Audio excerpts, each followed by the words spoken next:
남은 이들의 그리움 때문일까요? 프란치스코 교황께서 선종하신 이후 교황과 관련된 영화를 찾는 사람들이 많아. 그래서 눈길을 끌고 있는데요. 오늘은 정민아 성결대 영화영상학과 교수 모시고 관련 영화 콘텐츠 얘기 나눠보도록 하겠습니다. 교수님 안녕하세요. 안녕하세요. 예. 교수님도 가톨릭 신자이신 거죠? 네. 프란치스코 교황 선종 소식을 들으셨을 때 어떠셨는지 좀 궁금합니다.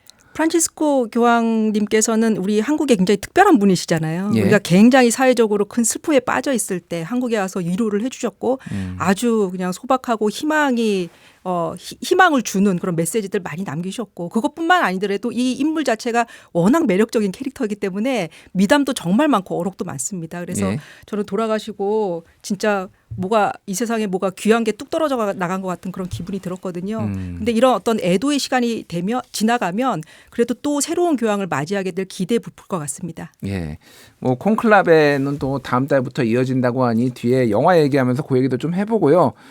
지금 영화계에서 좀 화제가 된 게 있는데 온라인 스트리밍 조사업체 루미네이트에 따르면 교황 선출을 다룬 영화 콘클라베 시청 시간이 32배, 2019년에 개봉한 두 교황은 5배 이상 지금 시청 시간이 증가했다라고 하는데 아무래도 뭐 이거는 교황님이 선종하신 영향을 받은 것 같네요.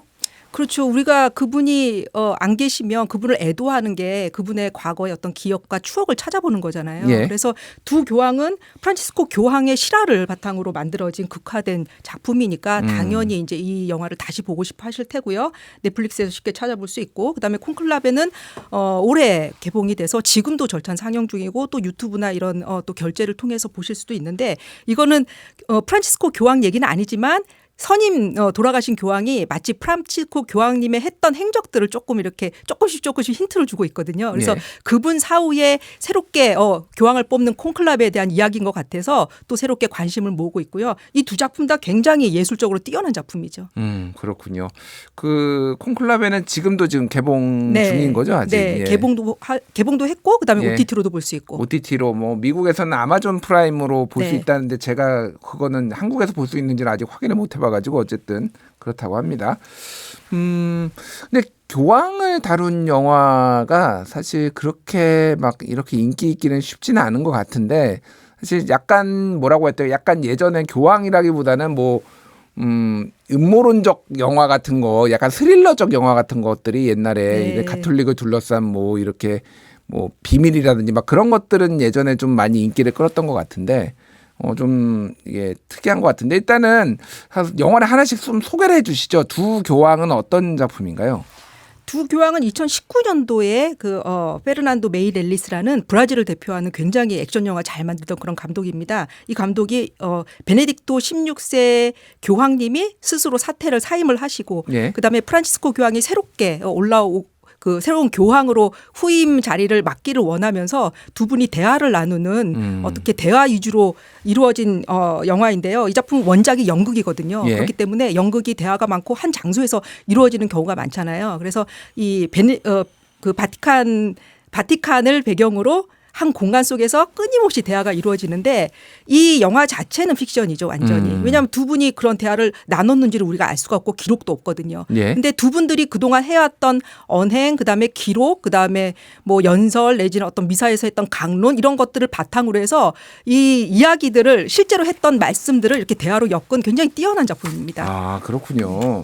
그러니까 제가 이거를 보면서 이게 어디까지 사실인가, 어디까지 이게 가공으로 만들어낸 거가 굉장히 궁금했어요. 사실 이렇게 정말로 이 두 분께서 이렇게 대화를 많이 하셨을까, 이렇게 서로 약간 농담을 또 했을까, 막 이런 게 되게 궁금했어요, 개인적으로는. 굉장히 유머러스하죠. 일단 예. 베네딕토 교황님은 그렇게 유머가 있는 분은 아니었어요. 그냥 독일 출신이고. 베네딕토 16세는 독일 출신이죠. 독일 출신이고 그다음에 여기에서 굉장히 재미있는 대사가 나오는데 뭐 웃기려고 뭐를 말씀을 하시다가 우습지를 않으니까 독일 유머는 원래 안 웃는 게 유머다 이런 말씀도 하시고 하는 것이 굉장히 어떻게 보면은 그 독일 출신이라는 그 교황님의 어떤 뿌리를 이제 반영한 이런 대사였고요. 그다음에 그 프란치스코 교황이 아무래도 주인공이겠죠.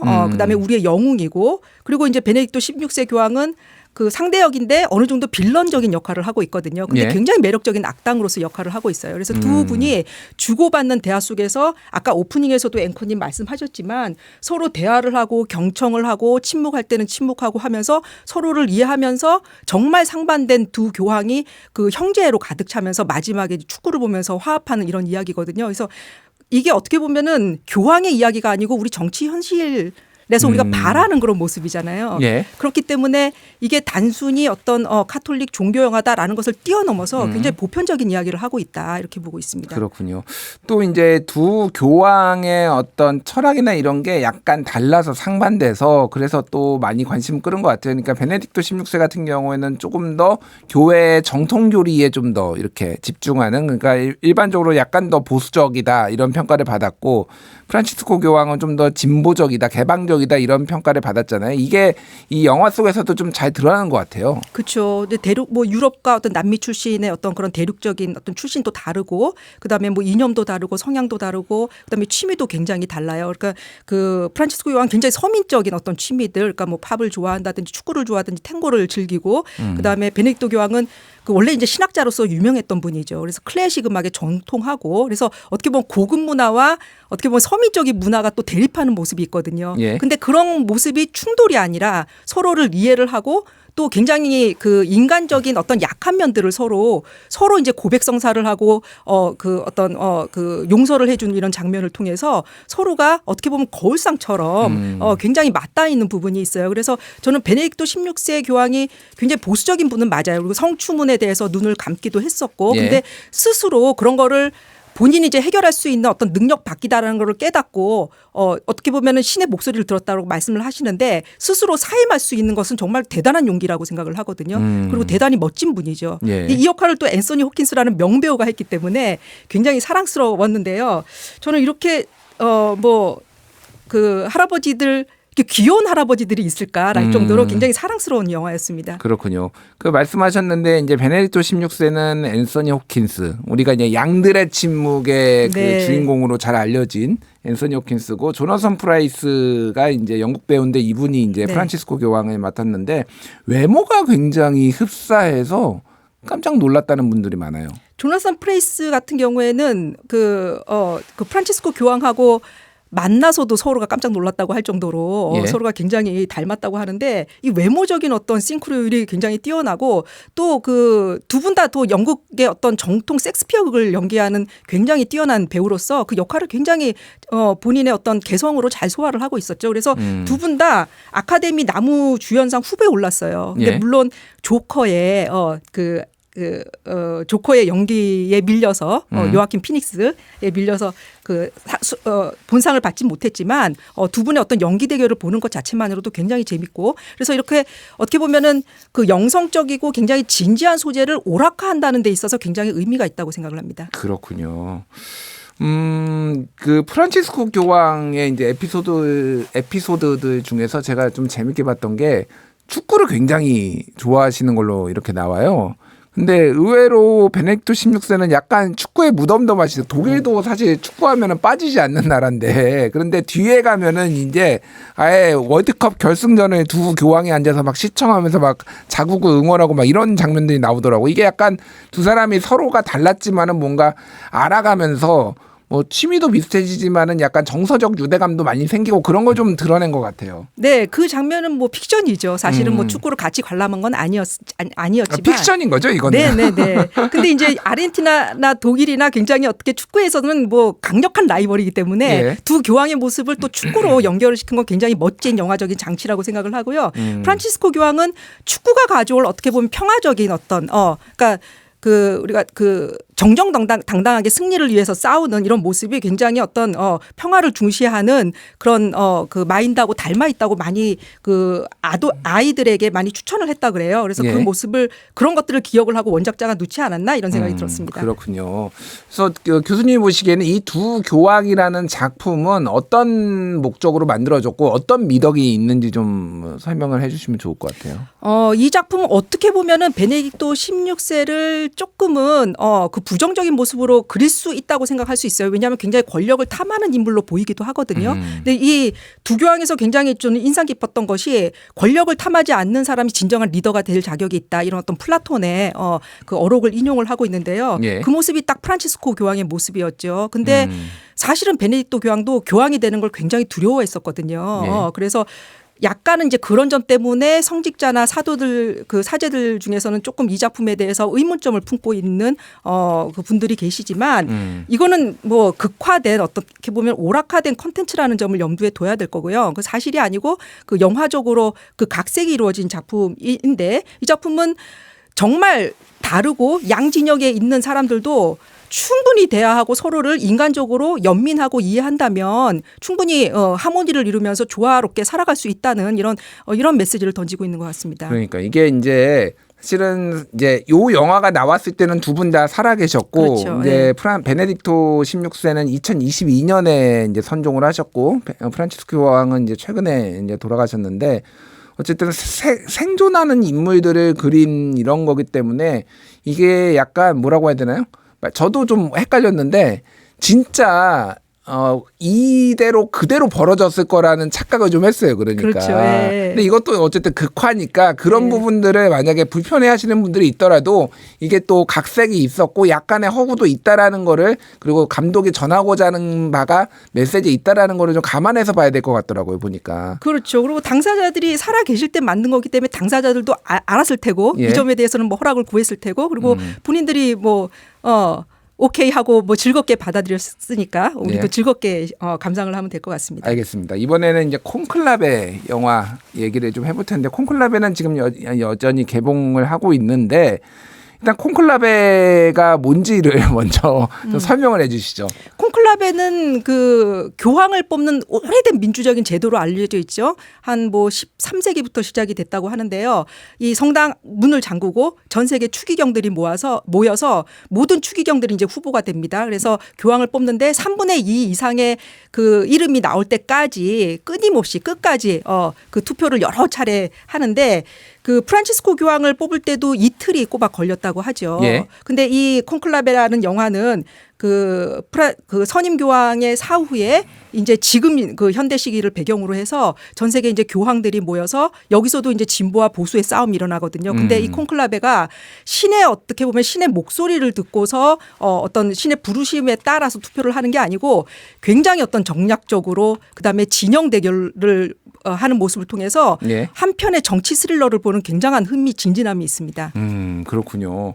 그래서 저도 굉장히 흥미롭게 봤는데 일단은 콘클라베를 그러니까 가톨릭이 아니신 분도 이 영화 보면은 굉장히 서스펜스 드라마 같이 굉장히 좀 긴장감 있게 이제 보이는 것 같아요. 근데 여기에 보면은 진짜 뭐라고 할까요? 진보, 중도, 보수 또 이제 소위 말하는 유색인종 에 대한 어떤 뭐 차별이라든지 뭐 이런 것들 그리고 서로를 또 견제하기 위해서 약간의 암투도 나오고 막 이러잖아요. 그러니까 함정도 좀 파놓고 막 이런 것들이 나오잖아요. 어떻게 보면은 추기경이라는 분들은 그 각 국가에서 신앙으로는 거의 최고의 정점을 찍은 분들인데 이들에게도 이런 욕망과 뭐 이런 암투가 있는 건가 이렇게 좀 생각이 들더라고. 이게 물론 이것도 당연히 픽션이고 소설 원작이긴 한데 그것 때문에 조금 불편해하시는 분들도 있더라고요. 가톨릭 신자들 중에서는. 그렇죠. 근데 뭐 그 교황도 추기경도 주교들도 다 사람들이잖아요. 그래서 네. 사람들이기 때문에 욕망이 있고 어떻게 보면은 자신의 권력 다툼이 있거든요. 근데 여기 이제 주인공이 로렌스 추기경이라는 추기경 단장이 전체 콘클라베를 이제 주도하고 있는데요. 예. 이분이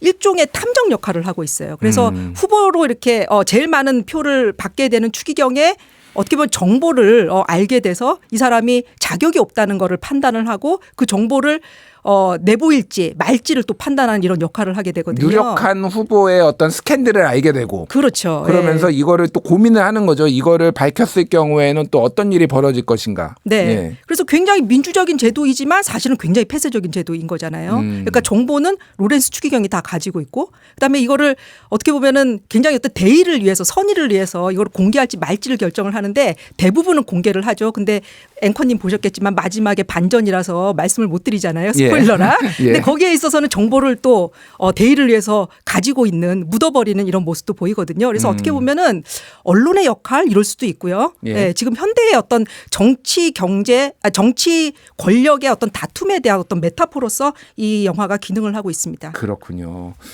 이 콘클라베가 또 화제가 됐던 게 여기에서 나오는 굉장히 많은 어떤 복식이라든지 아니면은 그 장면들 이런 것들이 실제 콘클라베 과정과 매우 유사하다라고 해서 그게 또 화제가 많이 됐더라고요.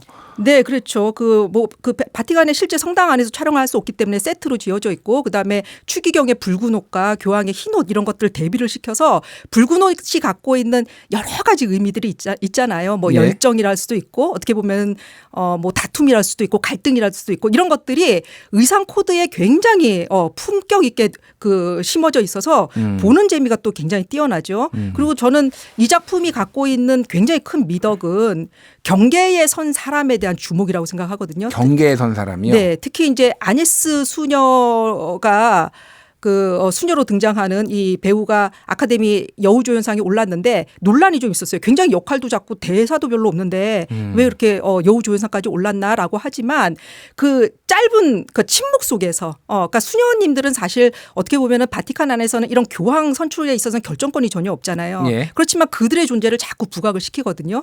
그들이 듣는 모습, 알고서도 침묵하는 모습, 그 다음에 관찰하는 모습 이런 것들을 카메라가 보일 듯 말 듯하게 굉장히 매력적으로 그다음에 굉장히 예술적인 모습으로 담고 있어요. 그래서 보는 재미가 굉장히 뛰어나고 이 작품은 웬만하면 꼭 극장에서 보시길 당부를 드리고 싶습니다. 그리고 굉장히 중요하게는 경계선에 선 인물은 마지막에 교황으로 선출된 사람이잖아요. 예. 예, 대륙도 유럽이 아니고 그다음에 어떻게 보면은 지금 우리 현대 사회에서 굉장히 중요한 문제, 젠더를 둘러싼 이 문제를 가지고 있는 분이거든요. 그리고 분쟁 지역에 가서 실제로 행동했던 어떻게 보면은 가톨릭 권력이나 어떤 종교 정치 안에 들어와 있지 않는 굉장히 어떤 주변부적인 인물이거든요. 근데 이 인물을 중심으로 놓고 교황으로 선출했다는 것이 어떻게 보면 가톨릭 교회가 지금 많은 문제점들을 그래도 가지고 있는데 예. 여전히 이런 제도 안에서 충분히 정화할 수 있다는 어떤 그런 희망을 갖게 합니다. 그렇군요. 개인적으로 이 콘클라베 영화를 보면서 굉장히 감명 깊었던 대사가 있었어요. 로렌스 추기경이 이제 콘클라베 선출 과정, 교황 선출 과정을 주도를 하는데 굉장히 많은 추기경들이 이제 정파적으로 다 나뉘어서 뭐 중도, 진보, 보수 나뉘어서 굉장히 자기들이 믿는데 이런 대사라도 제가 좀 이거는 읽어드릴게요. 이제 요 소설 부분입니다. 소설에 있던 건데 그거가 이제 영화에도 나온 건데 제가 무엇보다 두려워하는 죄는 바로 확신입니다. 확신은 통합의 강력한 적입니다. 확신은 포용의 치명적인 적입니다. 그리스도조차 종국에는 확신을 두려워하시지 않았던가요? 주여 주여 어찌하여 저를 버리시나이까. 십자가에서 9시간을 매달리신 후 고통 속에서 그렇게 외쳤죠. 우리 신앙에 살아있는 까닭은 정확히 의심과 손을 잡고 걷기 때문입니다. 오로지 확신만 있고 의심이 없다면 신비도 존재할 수 없습니다. 물론 신앙도 필요가 없겠죠. 이런 얘기를 한 영화 중반 정도에 이제 합니다. 그래서 뭔가를 추기경들도 굉장히 자기 확신해 가지고 다들 움직이잖아요. 그러니까 저쪽은 죽어도 안 된다. 저쪽이 잡으면은 우리 종교 거의 가톨릭 망한다. 절단 난다. 이런 식으로 해서 그들을 막기 위한 어떤 확신해 가지고 움직이는데 이 말이 딱 나오는데 뭐라고 할까? 현대 종교 그리고 현대 정치에 던지는 굉장히 큰 시사점이 있는 것 같더라고요, 저는. 그렇죠. 그러니까 뭐 진보건 보수건 이 안에서 어떤 한 사람을 내세웠을 때 그 사람의 어떤 문제점들이 드러나도 그것을 덮으면서 자기 진영의 어떤 승리를 위해서 똘똘 뭉치는 모습을 보면 지금 현대 정치의 어떤 모습을 상기하게 해주잖아요. 지금 말씀해 주신 이 인물이 로렌스 추기경이 하는 어떤 연설의 한 대사를 굉장히 저도 감동 깊게 봤는데요. 저는 프란치스코 교황이 남기신 많은 어록 중에서 저를 가장 저의 가슴을 뛰게 만들었던 어록이 있습니다. 저를 위해 기도해 주십시오. 저 또한 죄인입니다. 이렇게 말씀을 하셨죠. 그래서 본인도 인간이고 그다음에 두 교황에도 나오지만 과거에 본인도 많은 죄를 저질렀다. 그렇지만 그것을 회개하고 다시 일어서려고 할 때 진정한 어떤 좋은 사람으로 거듭날 수 있다는 것을 보여주거든요. 그런 면에서 이 콘클라베 같은 경우는 콘클라베라는 영화는 어떻게 보면은 프란체스코 교황의 그 많은 짙은 잔영이 남겨져 있는 이런 영화다. 본인이 직접 등장하진 않아도 그렇게 예. 생각을 합니다. 그리고 저는 아그네스 수녀가 거기서 이제 말했던 한마디를 조금 덧붙이고 싶은데 예. 우리 수녀들은 보이지 않는 존재인 듯 행동하지만 하나님께서 우리에게도 눈과 귀를 주셨어요. 이렇게 말씀을 하세요. 야, 굉장히 인상적이었어요. 네. 이것도. 얘기를 하지 않아도 예. 그 사람 다 거기에 참여하고 있다는 걸 보여주고 있거든요. 그리고 당신들이 버리고 있는 우리 추기경님들 당신들이 버리고 있는 이런 음모 이런 거 다 네. 우리가 알고 있어요. 사실은 이렇게 말씀하시는 것 같았어요. 그렇죠. 예. 우리 현대 정치도 그렇잖아요. 그러니까 정치인들이 침묵하고 있는 다수도 알고 있잖아요. 많은 것을. 네. 예. 그런 거를 시사하지 않았나 그래서 참 좋은 영화였습니다. 알겠습니다. 두 작품 공통점, 차이점 뭐 이런 거를 좀 말씀해 주시면서 정리를 하면 좋을 것 같아요. 두 작품은 정말 대사가 많아요. 왜냐하면은 이게 뭐 이동하면서 여러 곳을 이제 보여주거나 아니면 행동으로 하는 모습이 아니고 어떻게 보면 할아버지들이죠. 할아버지들이 가만히 앉아서 말로써 하는 건데 우리가 말로 모든 사고를 일으키고 말 때문에 또 이렇게 갈등을 하고 등을 돌리고 하는 모습 속에서 이렇게 어떻게 보면은 서로 부딪히기도 하지만 또 말을 통해서 타협을 하고 또 그 방법론들을 찾아 나가는 그런 모습이 참 멋있었고요. 두 작품 다 저는 이렇게 예술적인 성취가 뛰어난 작품은 시간이 오래가도 계속 남는다. 그래서 두 작품 다 뭐 아카데미 작품상 후보로 올랐고 그다음에 또 부문상도 많이 탔고 했던 작품이기 때문에 그 신자가 아니시더라도 예. 두 작품은 어떻게 보면 예술 작품 한 편 멋있는 것을 감상한다는 느낌으로 보셨으면 좋겠습니다. 알겠습니다. 말씀하셨던 대로 정말로 뭐 보셔도 후회 안 할 것 같아요. 신자가 아니시더라도 그리고 그 어떤 미장센 이런 것도 굉장히 좋더라고요. 그러니까 그런 미적 아름다움이나 뭐 어떤 복식이라든지 여러 가지 우리가 보지 못했던 여러 건 접하기 힘들었던 그런 것들도 보는 것도 이 두 영화의 재미인 것 같습니다. 예, 오늘 여기까지 하겠습니다. 지금까지 정민아 교수와 함께 교황의 이야기를 다룬 영화 두 교황 그리고 콘클라베 만나봤습니다. 교수님 감사합니다. 감사합니다.